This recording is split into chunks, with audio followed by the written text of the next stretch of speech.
Blackstone presents The Wizard of Foz, Dick Fosbury's One-Man High Jump Revolution, by Bob Welch with Dick Fosbury.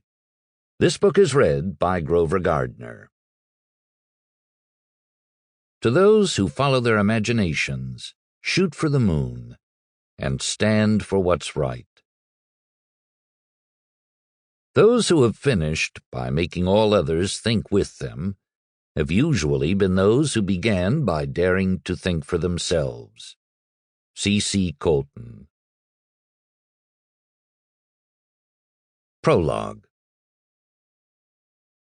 It is September 2017, and a tall, gray-haired man of 70 walks through a high Sierra forest.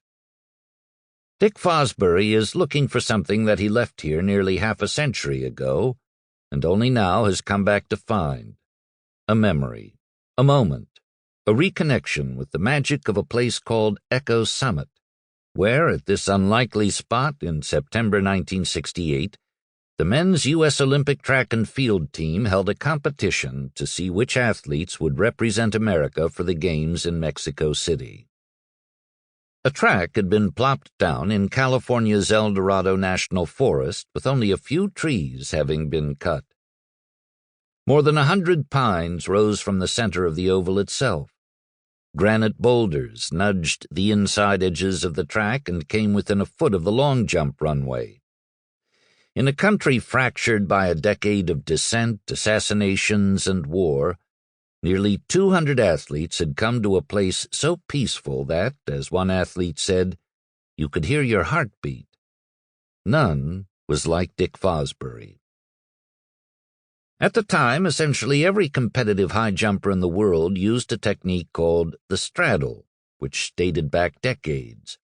Fosbury, as a teenager in Medford, Oregon, could never master it, so he invented his own method. He jumped backward over the bar, against the will of some coaches who thought it foolhardy, some fans who thought it laughable, and some doctors who thought it dangerous. But as the years passed, Fosbury jumped higher and higher with the style. In fact, he jumped so high that he was among 24 high jumpers invited to compete in the Olympic trials in Los Angeles, from which 10 athletes in each event were to advance to Echo Summit for the final trials.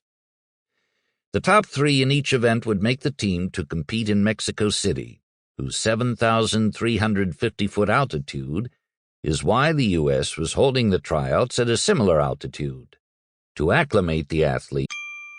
Sample complete. Ready to continue?